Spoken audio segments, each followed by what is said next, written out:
ఇప్పుడు నేరెళ్ల ఘటన గురించే ఇప్పుడు కవిత బయటకు వచ్చింది, పార్టీ నుండి సస్పెండ్ అయింది. ఈ నేరెళ్ల బాధితులకు కవితకి ఇప్పుడు అండగా ఉంటుందా?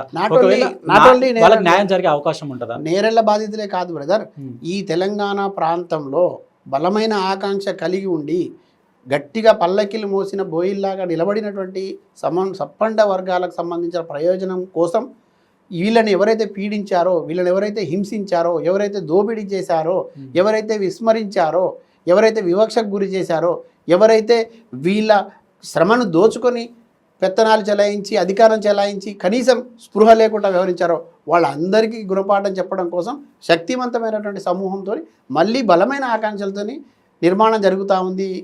తెలంగాణ జాగృతి కవితక్క నాయకత్వంలో ఒక బలమైన శక్తి రాబోతూ ఉంది. ఆ విషయాన్ని మాత్రం చాలా స్పష్టంగా చెప్పదలుచుకున్నాను. ఓకే, ఇప్పుడు కవిత ఆరోపించిన విధంగా కేసీఆర్ చుట్టూ దయ్యాలు ఉన్నాయని ఫస్ట్ లెటర్ రిలీజ్ అయినప్పుడు ఆమె మాట్లాడింది. ఇప్పుడు మొన్న ప్రెస్ మీట్లో, అంటే పార్టీ నుండి సస్పెన్షన్కి ముందు రోజు ప్రెస్ మీట్లో పెట్టినప్పుడు రామన్నే చూసుకోవాలి, కేసీఆర్ జాగ్రత్త అని చెప్పేసి పరిస్థితి ఏర్పడింది. ఎందుకు ఇంత దూరం దాకా వస్తుంది? అంటే ఇంటర్నల్గా ఏం జరుగుతుందో ఇటు కేసీఆర్కైనా ఇటు కేటీఆర్కైనా తెలియకపోవచ్చుండా? నేనేమంటున్నా అంటే కళ్ళుండి చూడలేని కబోతుల్లాగా వ్యవహరిస్తే ఎవరో ఏం చేయలేరు, చెవులుండి వినలేకుండా ఉంటే మనం ఏం చేయలేము. ఈ విషయాలు వాళ్ళకి తెలియవని అనుకోవడం అవివేకం, పొరపాటు అవుతుంది. 100% వాళ్ళకి తెలుసు, కానీ వాళ్ళకు ఉన్నటువంటి ఏ రకమైన పరిస్థితుల్లో వాళ్ళు ఉన్నారో నాకైతే అర్థం కావడం లేదు. వాళ్ళు ఏ ప్రయోజనాన్ని కోరి వాళ్ళతో సన్నిహితంగా ఉండాల్సి వస్తుందో తెలియదు. లేదు వాళ్ళు ఉన్న పరిస్థితుల్లో ఇంతకంటే మేము ఏం చేయలేమని అనుకుని ఉన్నారో తెలియదు. కానీ ఒకటి మాత్రం నిజం, సమస్యలు లేవనెత్తి ప్రశ్నించడం మొదలుపెట్టి చాలా ఏళ్ల నుంచి ప్రజల వైపు నిలబడి ప్రశ్నిస్తున్న కవితక్క ఆమె వ్యక్తిగతంగా కాదు, ఇది ప్రజల కోసం అనే విషయం వాళ్ళిద్దరికైతే ఖచ్చితంగా తెలుసు. ఈమె పోరాటం అంతా పదవి కోసమో ఆస్తి కోసమో కాదు, ఇది తెలంగాణకు మనం ఇచ్చిన మాట కోసం అనే విషయం కూడా వాళ్ళకి తెలుసు. ఎవరైతే ప్రజలకు చెందాల్సినటువంటి, ప్రజలకు చేరాల్సినటువంటి ఇక్కడే సంక్షేమం సంబంధించి అడ్డుపడుతున్నారో ఆ అడ్డుపడేటటువంటి వాళ్ళ వల్ల మొత్తానికి మీకు ప్రతిష్టకు భంగం కలుగుతుంది, మీ గౌరవానికి భంగం కలుగుతుంది, మీకే రాజకీయ భవిష్యత్తు ఇబ్బంది అయ్యే పరిస్థితి ఉంటుంది, మనందరం నష్టపోతామని ఈమె పదే పదే చెప్పిన విషయం వాళ్ళకి తెలుసు. అయినా ఇవాళ రేపటి రాజకీయాన్ని దృష్టిలో పెట్టుకొని రేపు మళ్ళీ అధికారం నిలబెట్టుకోవడం పరమావధిగా భావించి నిజాలు చెప్పేటటువంటి, నిజాయితీగా ఉండేటటువంటి, నికార్సుగా ఉండేటటువంటి కవితక్కను పక్కన పెట్టగలం తప్ప వీళ్ళని మాత్రం పెట్టుకుంటే మాకు అధికారం రాదని అనుకుంటే ఇంకా వాళ్ళకు జాగ్రత్త చెప్పడం తప్ప, ఇంకా జాలి చూపెట్టడం తప్ప ఇంకేం మిగులుతుంది? జాగ్రత్త చెప్పడం, జాలి చూపెట్టడం తప్ప ఏం చేయలేం. బయట నుంచి పక్కన ఉంటే కదా నువ్వు సాయం చేయడానికి. నువ్వు పక్కనే వద్దనుకున్నప్పుడు కనీసం నా ధర్మం కదా చెప్పడం. అట్లా కవిత తప్పకుండా చెప్తుంది, నాన్న జాగ్రత్త, మీరు జాగ్రత్త, ఈ వెన్నుపోటుదారులతో జాగ్రత్త, కుట్రదారులతో జాగ్రత్త, రేపు పొద్దున నువ్వు ఎక్స్పెక్ట్ చేయి ఇవాళ నన్ను పక్కన పెట్టారు, రేపు నిన్ను కూడా పక్కన పెట్టడం వాళ్ళకి పెద్ద పని కాదు అని జాగ్రత్తలు చెప్పడంలో కుటుంబ సభ్యురాలుగా, తర్వాత ప్రేమ కలిగిన మనిషిగా, తర్వాత కొంచెం స్పృహ ఉన్న వ్యక్తిగా, కొంత జ్ఞానం ఉన్న మనిషిగా తను చెప్తా ఉన్నది.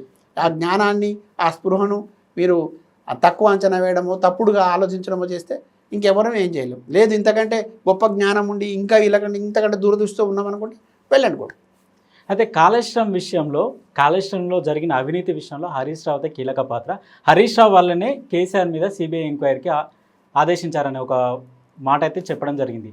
నిజంగా కేసీఆర్ హస్తం లేదంటారా?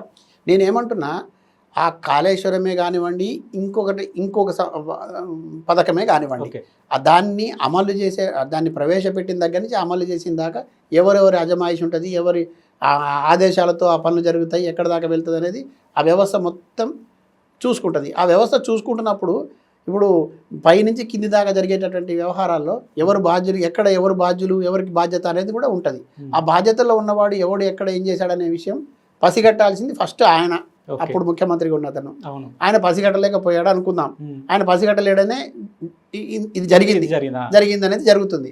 ఇప్పుడున్న ప్రభుత్వాన్ని నేను అడుగుతా ఉన్నా, ఎవరు అవినీతికి పాల్పడ్డారో, ఎవరు తప్పుడు పాల్పడ్డారో, ఎవరు ఏమంటారు దీన్ని ప్రజల సొమ్మును దుర్వినియోగం చేశారో, ఎవరు అవినీతి సొమ్మును తీసుకొని మింగేశారో నువ్వు తేల్చవయ్యా అంటే, నీ ముందు అధికారం ఉంచుకొని అక్కడ నీ కళ్ళ ముందు వాస్తవాలు కనపడతా ఉంటే ఇంకా దాచిపెట్టేటటువంటి ప్రయత్నం చేసి పైకి మాత్రం అసెంబ్లీ సాక్షిగా మాత్రం కొట్లాడుకున్నట్టు చూపించి, మరి కాగితాల మీద పేర్లతో సహా పేజీలతో సహా నెంబర్లు వేసి చూపించి యాక్షన్ తీసుకునే దగ్గర ఎందుకు వెనకాడుతున్నట్టు? ఓకే. ఆ వెనకాడే దాన్ని బట్టి చూస్తే అసలు నీ చేతిలో ఉన్న అధికారాన్ని వినియోగించి జరిగిన దుర్వినియోగము చేసిన అవినీతి మీద యాక్షన్ తీసుకోవాల్సిన వీళ్ళను అనుమానించాల్సి వస్తుంది.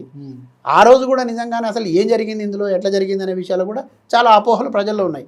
వాస్తవాలు ఏందనేది తేల్చాల్సింది ఈ నివేదికలు ఇచ్చినటువంటి కమిషన్లు, ఏజెన్సీలు. దాన్ని చర్యలు తీసుకోవాల్సింది ప్రభుత్వాలు. అయితే కవిత వెనకాలనే రేవంత్ రెడ్డి ఉండి ఇదంతా నడిపిస్తున్నాడు అని చెప్పేసి ఒక నేను ఇప్పుడే మీకు చెప్పిన, రేవంత్ రెడ్డి ఎవరు వెనకాల ఉన్నదో మన కళ్ళకు ముందు కనబడుతుంది. ఎంత పెద్ద అవినీతి జరిగిందని చెప్పింది ఎవరు మనకు? ఎవరు చెప్పారు? రేవంత్ రెడ్డినా కాదా? కాంగ్రెస్ ప్రభుత్వమేనా కాదా? కాంగ్రెస్ మంత్రులేనా కాదా? మరి ఇంత అవినీతి జరిగిందని చెప్తున్న మీరు, నివేదికలకు సంబంధించిన తెప్పించుకున్న మీరు, కమిషన్లు వేయించిన మీరు, తర్వాత ఏజెన్సీలు పెట్టిన మీరు చర్యలు తీసుకోకుండా ఎవరు వెనకేసుకొస్తున్నారు? ఎవరిని ఎవరు కాపాడుతున్నారు? కవితకు అధికారం ఉందా? కవితకు ముఖ్యమంత్రి? ఇవ్వండి మాకు అవకాశం. మీరు మీకు చేత కాదని మీరు తప్పుకుంటే కవితకు ముఖ్యమంత్రి సీట్లో కూర్చోబెడితే 2 నిమిషాలు మొదటి సంతకమే ఎవరు అవినీతి చేశారు, ఎవరు అక్రమాలు పాల్పడ్డారో యాక్షన్ తీసుకుంటాం.